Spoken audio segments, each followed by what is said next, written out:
The University of New England, like many institutions, is affected by the financial challenge of COVID-19. For this institution, it's the third in a series of challenges which started with one of the longest droughts that this region has seen.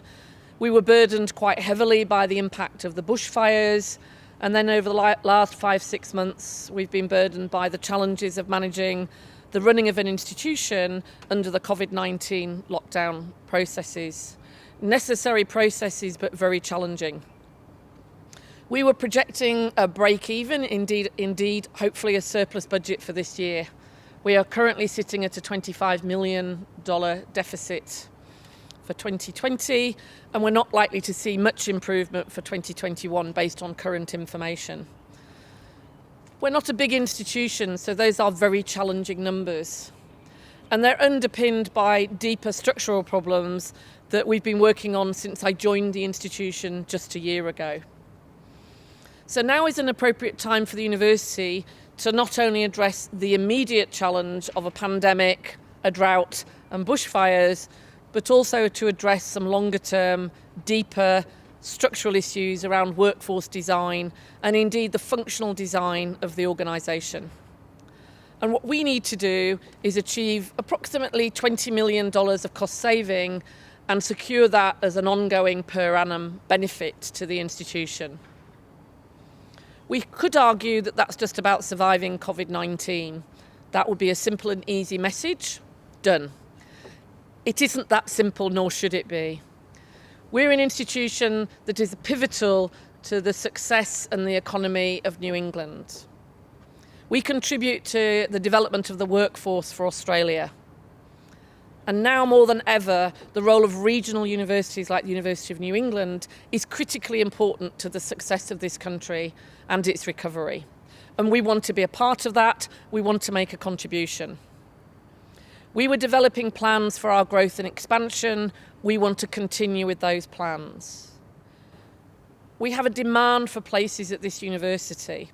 So we are a university that provides an education that people value across quite a broad age range. So we have students joining us in the 17 to 24-year-old cohort, but we also have the majority of our students in the post-30 age bracket.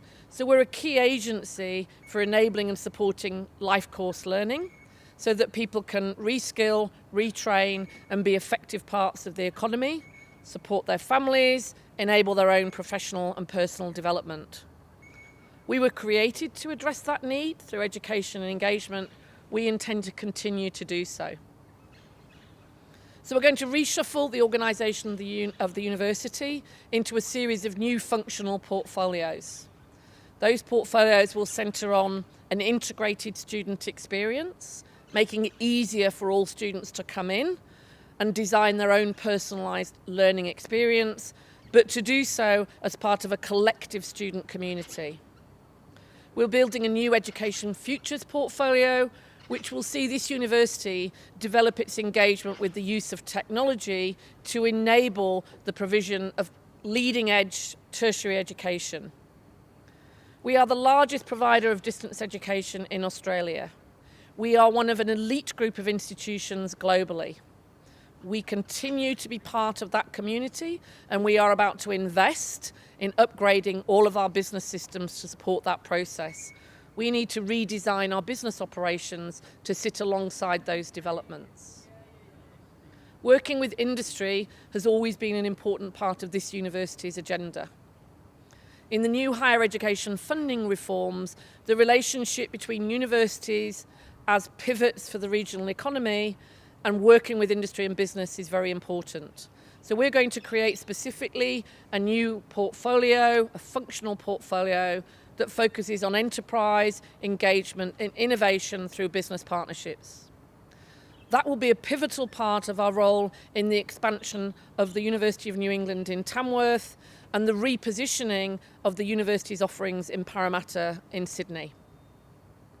And here on the Armidale campus, we see the opportunity to grow and develop the STEM provision, so that's science, technology, engineering, maths, medicine, anything in inverted commas that addresses that need for a community that is focusing on the health and well-being of its citizens, that is creating innovation through the use of agri-sciences, is creating innovation through the use of humanities, particularly digital humanities, to support the workforce, is very important.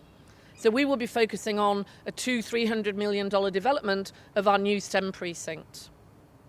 And then finally, we need to be smarter and better about our business processes. Every business will tell you that. Now is our time as well. So we'll have a new portfolio that will look at the efficiency and effectiveness of our business processes. All of that's about the opportunities of the future, and they are laid out in front of us by the NAPFINE review, the new higher education funding reform, and the work that the New South Wales government is doing to help this state recover. We want to be prepared to be a part of that. But the other side is addressing our own financial position. And so the other side of this programme is that we do need to achieve that 20 million of cost saving to secure that investment. That does mean reducing our workforce. So the other part of the announcement today is a programme of managed workforce reduction that allows us both to achieve the savings that I've described, that will secure the investment that we need, but also allow us to redesign our workforce so that it's fit for the future. The University of New England was created to address need through education and engagement, through knowledge creation and research, through scholarship, and through a distinctive offering to students seeking to improve the quality of their lives through education so that they could be more effective parts of their community. We remain committed to that agenda, and as the Vice-Chancellor, I'm very confident that our plans for change being announced for today are entirely consistent with continuing with that agenda. So I'd like to thank you for your time today.